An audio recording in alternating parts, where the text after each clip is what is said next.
Bonjour à tous, bonjour à toutes. Nous sommes lundi 15 mars 2021, il est 9h48.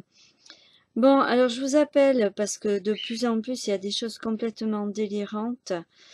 Je vais vous lire un papier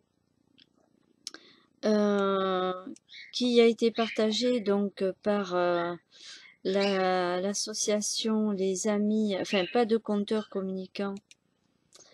Ni de 5G, hein, ce sont des gens qui se sont associés euh, pour justement dénoncer tout ce qui a fait tout ce qui est fait à côté. De toute façon, je vous ai expliqué, comme je leur ai sommé de toute manière d'arrêter l'installation, tout ce qui fait du mal à la nature. Donc, je vais vous lire un témoignage d'un résistant. Les politiques ne veulent pas du Linky et se font installer le CBE. D'accord? Donc il y a des témoins.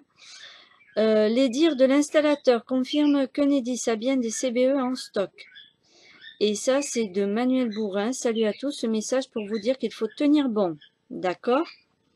Fin 2017, après avoir construit ma maison et après avoir obtenu le consuel, j'ai fait ma demande de raccordement définitif à Enedis. Lors de la prise de rendez-vous, je précise que je refuse le Linky et que je veux un compteur CBE.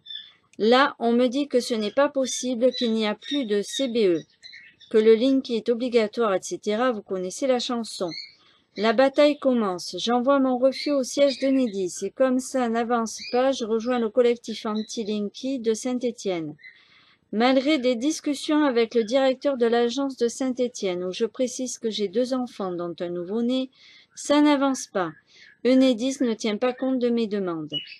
Excédé par ce mépris, je décide d'engager une procédure en justice contre Enedis avec l'aide de nombreux plaignants de différents collectifs anti-Linky.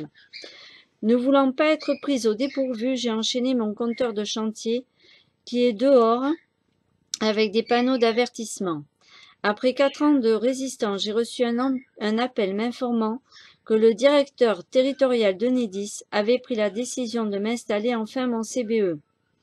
Méfiant, j'ai reçu le technicien Enedis, pas de sous-traitant, le 12 mars 2021. À son arrivée, j'ai de suite vérifié que c'était le bon compteur. Tout s'est bien passé, l'agent était content de revoir ce bon vieux compteur. Il m'a dit, vous devez avoir le bras long.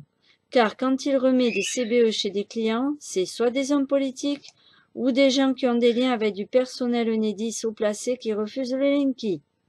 Pas de bras long de mon côté, juste de la patience et de la persévérance. Voilà, désolé pour le pavé, mais ça vaut le coup de résister. On voit bien là avec cette décision qui vient d'Enedis que nous sommes dans notre droit. Merci à tous et particulièrement à Fadbert d'avoir été là quand j'avais besoin de ses précieux conseils. Merci aussi au collectif Stop Linky 5G Loire à faire suivre le plus possible. Il faut tenir bon comme pour tout le reste.